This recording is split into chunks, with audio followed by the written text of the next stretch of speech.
we met with the remarkable sight of young elephant seals and king penguins scattered all over the beach.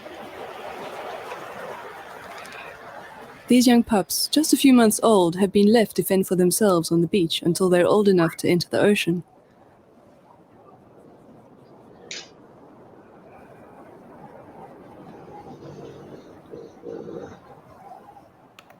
And look, there he is. Is that your brother? Inherently endearing about these creatures. Is that shape Abe of them, the seal? the enormous liquid eyes. Is that what you do after wins and losses? You just kind of chill out there, seal.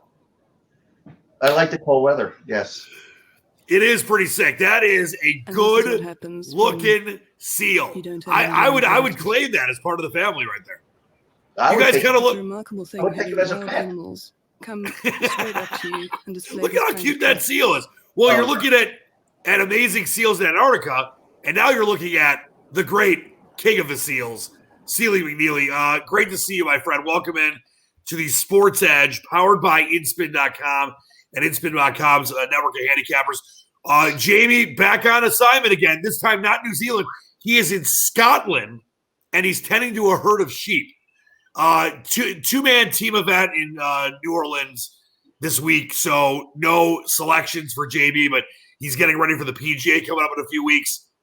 Check out his stuff at scratchcaddy.com. We miss and love him, and we will see him soon. But we've got King of the Seals here, and there's a lot of things I want to get to with today. But first off, I know that there's been some times where you've gotten Sour Patch Kids lately, because it's a frustrating. Baseball is, tough start of the season.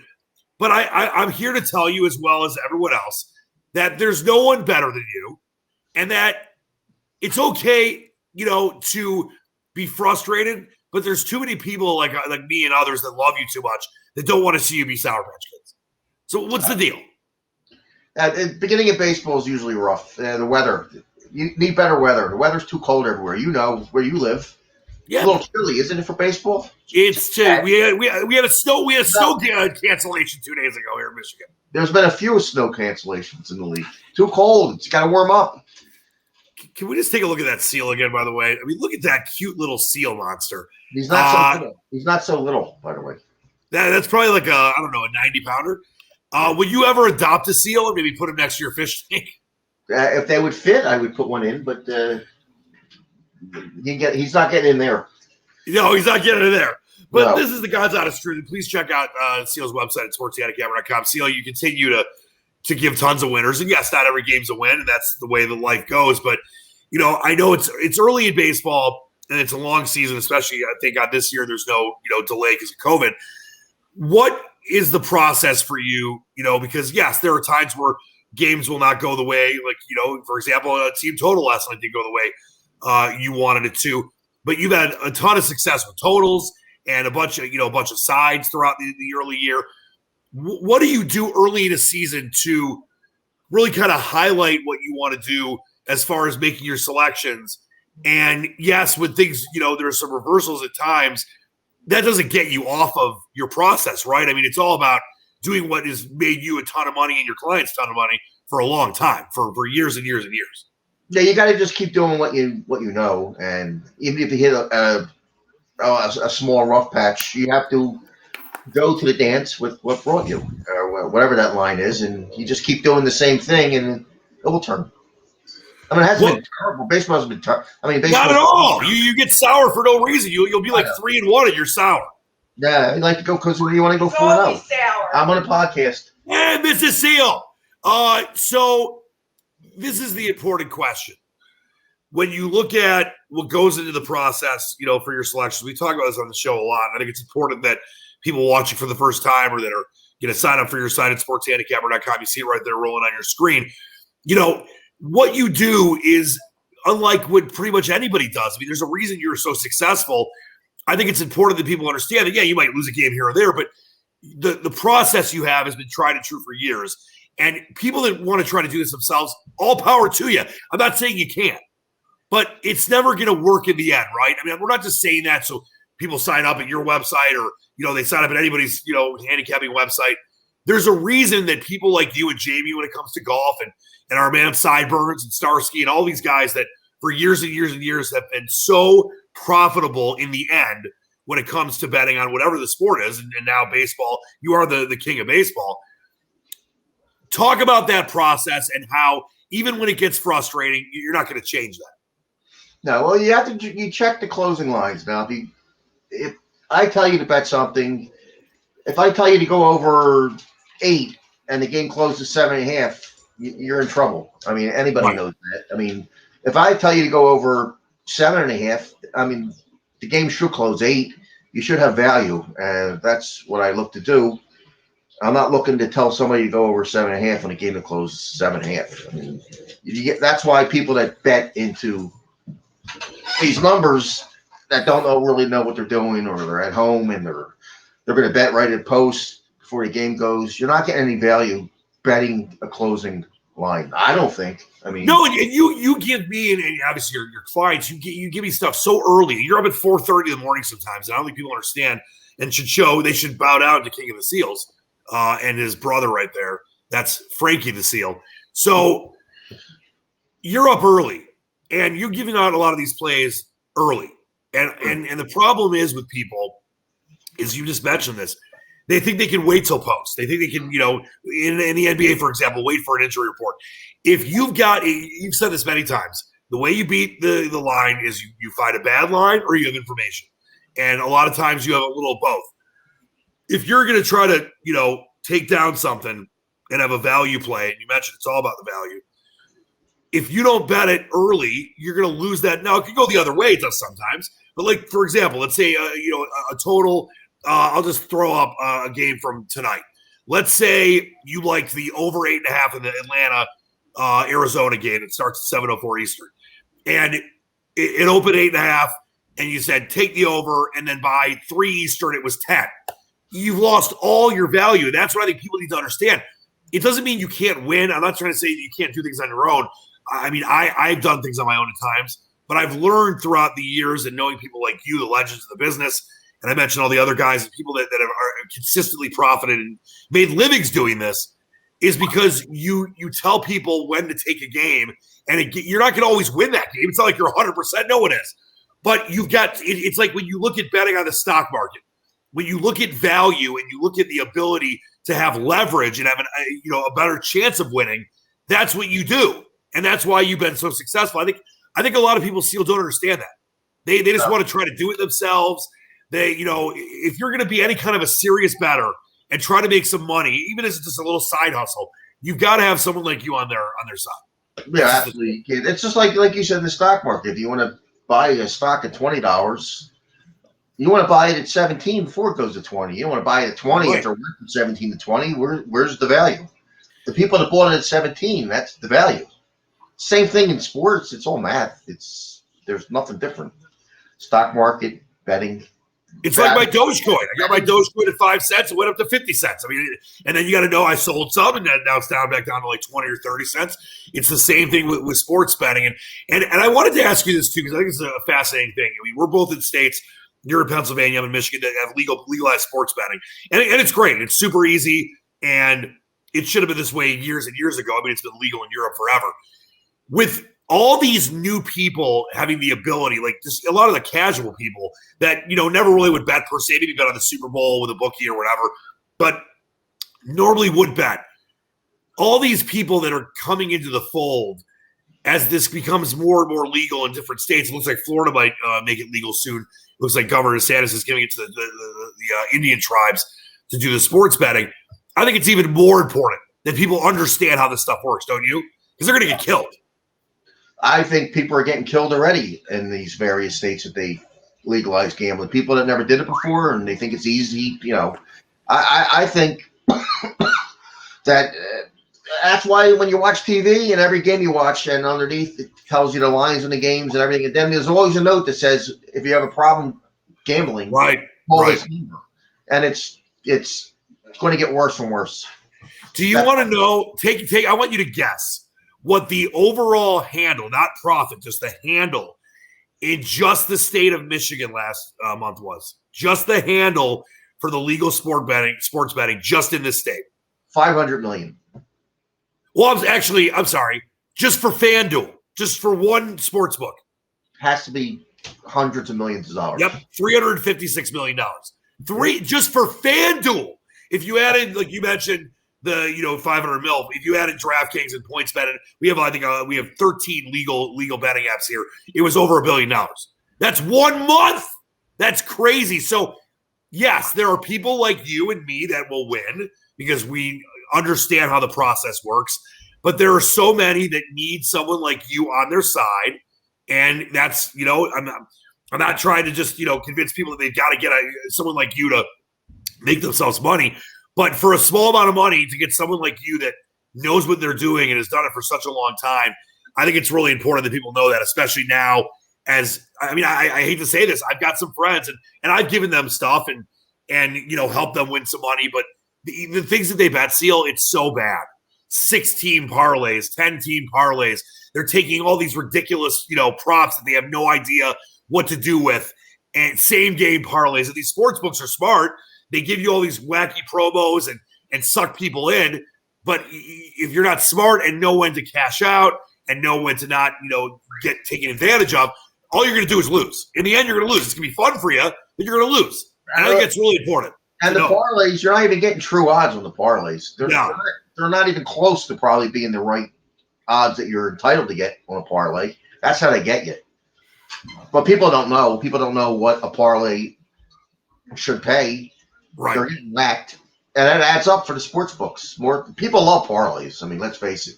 Because you see how much money you can win if you hit a 16 parlay. My good friend, and he's a terrible batter, but I help him every now and then when he listens. And most of the time when I give him stuff, he always wins. And in the end, he did a 7-team parlay the other night. I think he bet $10. He doesn't bet a lot of money. He had 5 NHL unders and 2 NBA overs. I don't care if he was the sharpest batter on earth. The chance and percentage of winning that, just based on there being 7 different totals. I don't know, Seal, 1 in 5,000, I don't know, something stupid. You're not going to pay those odds, I'll tell you that. No, the 10 was to win $700, which looks really sexy, but take the $10 and give it to me, and I'll turn it into 100. Give it to Seal and turn it into 1,000. So that is, I think, a very important thing as we go through baseball season. And obviously you and I can't wait for football, but there's money to be made in baseball. There's some money to be made in the NBA and the NBA playoffs and the NHL playoffs, but there's a lot of money to be made in baseball, Seal. You've done this for years, and when it comes to totals, you're great, bless you. You're great. By the way, I think that was because you're allergic to seals. Yeah, and even though you are a seal, the way you've been able to maneuver the totals so far this year, and you do a lot of team totals. And I wanted to get into player props. I know you don't do a ton of those, but I want to just ask you a question in a second before we look at the board for tonight's Major League Baseball and for the weekend. There is such advantage and leverage to be made, and I just think that people need to understand that they need to have someone that knows what they're doing. They can try to do it themselves. That's fine. I'm not telling you have to sign up for SealSportsHandicapper.com website or Jamie's ScratchCaddy.com golf website or whomever's.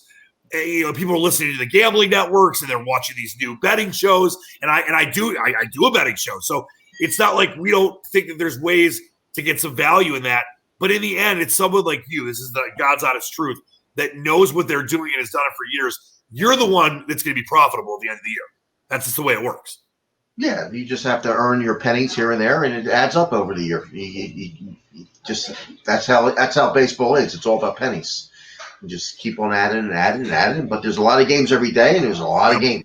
So now you're looking very svelte. So are we not going to spend those pennies on cheesesteaks? We're still not doing any cheesesteaks because you look great. I cheated a couple days, but Seal, you said no cheating. I know I cheated. I couldn't help myself, but I'm back on salmon tonight. I'm back on the shakes. I got my rollerblades, Amazon Prime. I'm ready. I think I saw a mini Seal, by the way. All right. Well, I wanted to, before we get into the games over the next couple days, ask you just a question on player props, and this goes to kind of the general theme that I've had today, which is why people need someone like you on their side. These online sports apps, and I know that a lot of the offshores do it too, are starting to get crazy with baseball player props, like strikeout props, pitching props, bullpen. It's great. Now, there is some value sometimes in taking player props, Seal, but you think that you let everyone know what you think about those kind of things. I don't do a lot of prop. In the NBA, I'll do some props once in a while, but I haven't really done much with the baseball props. The only thing I would probably take a look at would be the strikeout props. They've had them up for years now, the strikeout props. Some of the stuff they're putting up now is just more things to bet. The more things people bet, the better chance they have to lose. I mean, like you said, there's so many stuff out there to bet. I mean, you click on a game in baseball, there used to be side, total, first 5 innings, and the first 5 inning total. Now there's about 60 bets. Yeah, I looked at the Cubs game today. They're playing Milwaukee right now, day game. We're recording Friday afternoon. There were 136 possible wagers.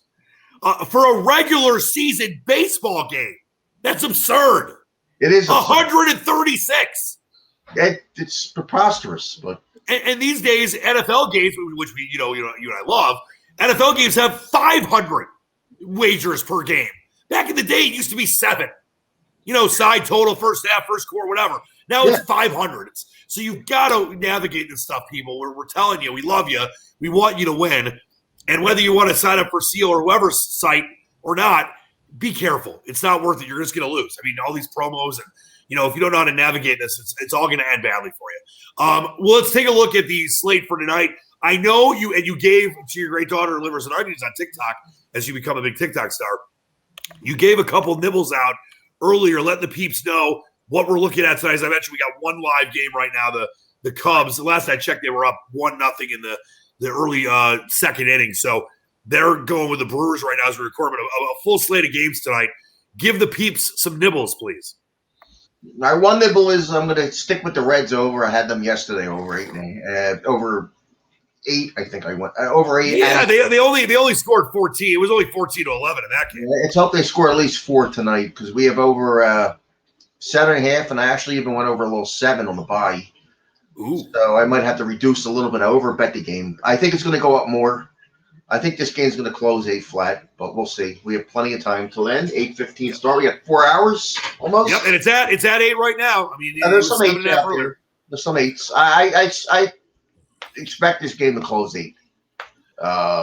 Might have to buy back a little under 8 since I a little over bet the game a little bit, but we'll see. Not a bad position. Over 7, 7.5, and under 8. I like it. And the other one is this one hasn't really moved much. Colorado over 10.5. I think this game might go up a little bit later too. It looks. Yeah, you got 72% of the money on, or 78% of the money on the over right now, and the line has not moved. It's still 10.5 minus 110 both ways. So that's something I think to look at. It's an 8:04 or 8 around 8:10 Eastern start. So you got you mentioned 4 hours if you're watching a little after we record today. But I like that because they're scoring a ton of runs as always in Colorado. Yeah, the Phillies pitcher, I don't like his chances tonight, but we'll see. Yeah, Velasquez has not been good. Good luck to him. Phillies bullpen's been leaking oil too. And there's one other game I bet, but I wouldn't. I went over 7.5 in the Twins, but I wouldn't go over 8. And it wasn't worth a lot. It's just a smidgen bet. 7.5 is the cutoff for me on the Twins game. A smidgen. Well, it's up to 8. It's up to 8 minus 105 right now, and you do have the majority of the money, 52% on the under. But your nibbles, Seal, seem to tend to often come through. Yeah, it's a little nibble, small bet. All right, what else? What are we looking for the weekend? When it comes to any now, I'm not meaning series betting as far as like betting a series price, but are there any series you're kind of looking at, that might have some value based on some pitching matchups, anything you're looking at through the weekend? Because we're always 2 days ahead of stuff. Nah, I don't do anything with the series bets. To me, baseball's a day-to-day sport. I won't bet series bets because, for instance, 2 days ago, the Reds bullpen got massacred. Ton of pitches. You can't handicap that before the series starts. You don't know. Right. I saw a closer for the Twins against Oakland the other day throw 49 pitches. Well, obviously, he's not going to pitch. Well, they were off the next day. But if that was the first game of a series, that guy's done for the rest of the series. Even though I think he stinks. Totally. Terrible closer. I don't know how he's been around this long. I think his stuff is horrendous. But he threw 49 pitches in one inning. Or 2 innings. It was 2 innings. And that guy's, if that's the first game of a series and it's a Friday night, guess what? He's not pitching Saturday or Sunday. No, he may not pitch for a few days. How about that Red Sox game the other day, Patriots Day, where the starter, Giolito, the ace for the White Sox, threw like 57 pitches in the first inning and basically got knocked out of the game. He got lit up. His changeup wasn't changing. It was just flat. He got teed. Oh, I did have the over in that game. I think what did I get it at? I got it at 10. I got it at 10, and it was ridiculous. That total was 7.5. Was it 7.5? Oh, it was some kind of a boost I got, and that was over pretty early. I do want to throw up this game. My Tigers, my hometown Tigers, who are not a great team. We know that they're in a rebuild, but they do have Casey Mize on tonight. I haven't been particularly really enthralled. I mean, Mike Minor's been okay. Actually, he's a former Tiger. And you've got the Tigers getting a small plus 102 comeback tonight. Not that this is a great game, as far as two great teams playing each other. But I think that Casey Mize is really kind of coming into his own. Do you see any value? Have you looked at that game? What are your thoughts on the Tigers tonight? A small play on the Tigers, basically getting even money or a little better. I saw Mize pitch against Houston 2 starts ago, and he looked good. Now, he had 1 bad inning against the A's. Yes, one very bad inning. 3 home runs off him, I think, in 1 inning. His stuff's good. I mean, the Kansas City pitcher doesn't look like the same guy he was 2 years ago. His stuff's I mean, 2 years ago he had a phenomenal year, but since then, he might be better as a reliever, if you ask me. I don't know about him as a starter, but the problem with Detroit is their lineup stinks. They're just, I know they're rebuilding, but they don't rebuild their lineup. They're rebuilding their pitching staff. It takes time to rebuild the lineup. They don't have a lineup. We don't want to spend any money yet. Well, what's your problem with old man Cabrera? What's your problem with Candelaria? Please. I like the pizza guy that owned the Tigers. He used to spend hundreds of millions of dollars on garbage. Yeah, the Illiches still own the Tigers. But Mike Illich, he passed away. So the pizza guy's no longer alive. Well, he passed away after he probably had a heart attack after all the money he spent on complete garbage. Dude, he was the best. We love him here. And actually, I will say this on a personal note. The night he died, I actually was on air. I was on radio here at the radio station in Detroit I work at.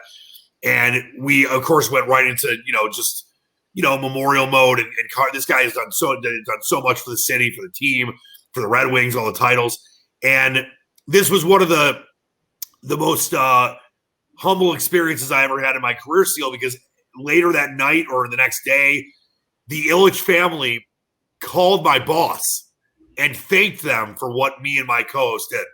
We did like a 3.5-hour show, and we had a lot of luminaries on me, people calling in from around the country, different athletes and coaches. And I know we had the play-by-play voices of the Tigers on, and I'm trying to remember, we had a bunch of different people on. We had Jim Leland on, and Kenny Cal, the voice of the Red Wings, and the Illich family called in and thanked them. So we miss him here, but his son Chris isn't spending the same kind of money. But they did re-sign and extend Al Avila, the general manager, and I do think when you look at the potential for the team with all the young pitchers, if they put a lineup around them, they could be good in the next couple of years. But they need some pieces in the lineup. Did Miguel Cabrera call him, thank him, or? He thanked him like a lot because he's getting like $38 million. How many more years does he have? 3? I think he's got 3 years. It's basically until he's 40 years old. It's ridiculous. All right, well, listen. At least he can walk still, because Albert Pujols can't even walk. He needs a cane. Albert Pujols needs a cane. Have you seen him run, Albert Pujols? I don't think he's run in 5 years. When he runs down first base, he grounds the ball to shortstop like he usually does, and he runs to first base, it looks painful. It looks like our friend, your brother, that Seal earlier, just beached on the on the sand there. It's tough. I always joke about Albert Pujols. He needs a double, maybe a triple to score from third base. No, he probably needs a home run. He probably needs a home run. He basically is a cripple. But yeah, but Cabrera's, he's still, obviously Cabrera's DH, he's not playing in the field anymore, but he can still run. And you saw that majestic home run on opening day in the snow. Yeah, majestic. With his flakes, yeah, majestic. The right field. I don't know how that got out, by the way. It was crazy. All right, before we get out of here, my friend, it's always an honor. I love you. Give people something to focus on over the weekend. Don't forget to go to your site at sportshandicapper.com. And by the way, Jamie, he'll be back next week with a lot more golf action. PJ coming up in a few weeks. Check out his stuff at scratchcaddy.com. No picks this week for that two-man team event in Zurich, the Zurich Classic in New Orleans. What should the Pete's be focusing on this fine sports weekend, which, by the way, a week before the Derby. I'm a big horse guy, Seal. A week before the Derby. I'll get you a couple horses for my degenerate horse guy. No, please do. Now, you know when I was in Vegas, remember I did that show on a location a couple weeks ago.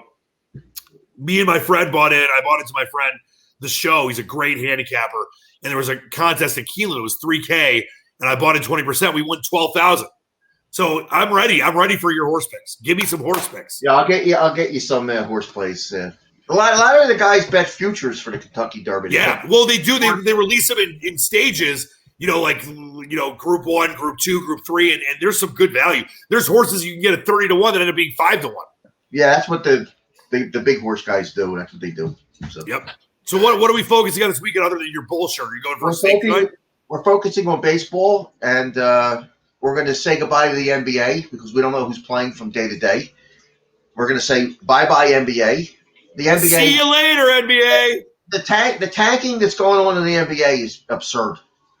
Yeah, it's been a very weird year in the NBA, to say the least. Very weird. Thank God they're playing at least. Oklahoma City, if you have a pulse, they'll make sure you have an injury.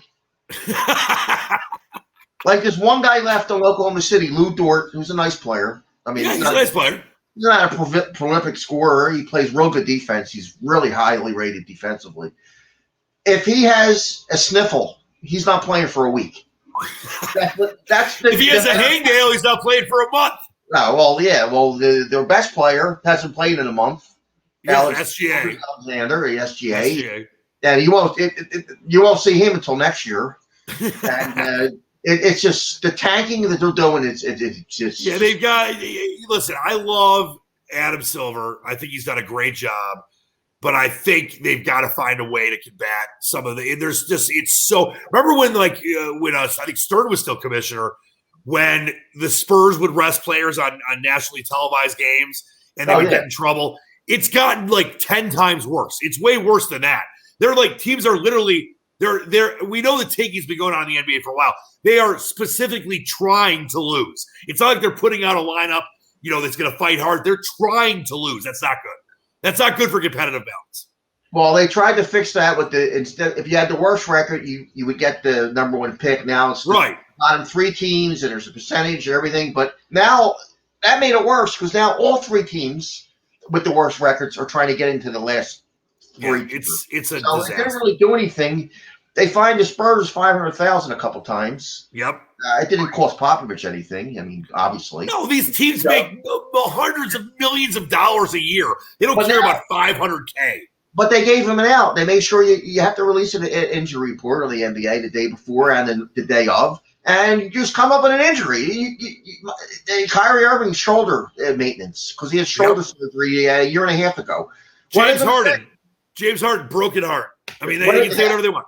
What are they going to say? He's not hurt. They can't prove it. As long as you come up with an injury, just say and don't say resting and stick an injury next to it or a head cold. They're not going to get fined. LeBron James, hangnail, day to day. He's the only guy who will play every day.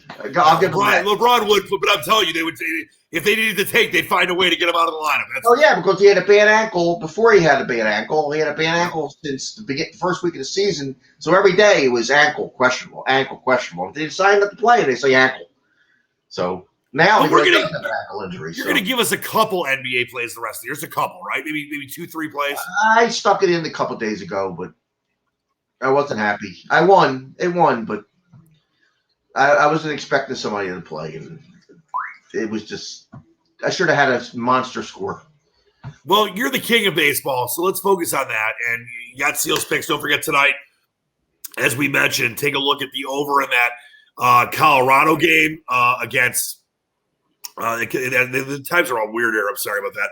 Against the Phillies at 8:04, the over 10.5 there, and Seal definitely on the Reds and Cardinals over 7.5, under 8. So check that out. That is an 8 o'clock Eastern start as well. All right, Sealy McNeely, always an honor, my friend. So what we got to set it over under. There's no cheesesteaks. Over under in miles walked this weekend. Oh, that would be 0. 0. We got to get I got my rollerblades. You got to get out there and walk with Mrs. Seal. I pace around the house. Does that count as walking? Yeah, get your Apple Watch on and let's see what's going on there. It's a big house, so I do a lot of walking in the house. I don't like walking outside, though. I don't like going outside. All right, when I come to visit you, we're going to go on a walk. It'll be great. But you like to walk into winners, and that's what you do. So check out sportshandicapper.com.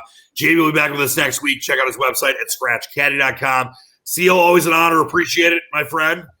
This has been the Sports Edge, powered by InSpin.com. He's Sealy McNeely. I'm Dan Leach, the Squatch. We'll see you next week. Check out sportshandicapper.com, please. And, of course, InSpin.com. Until then, by the way, it could be next week. It might be the week after. But the debut of Starsky on the Sports Edge, powered by InSpin, and possibly a side of Sideburns. That could be one of our highest rated shows. So stay tuned for that. Looking forward to it. We'll see you next time. Until then, wear a mask, spread love, not hate, believe in the dream. Love you all. Peace.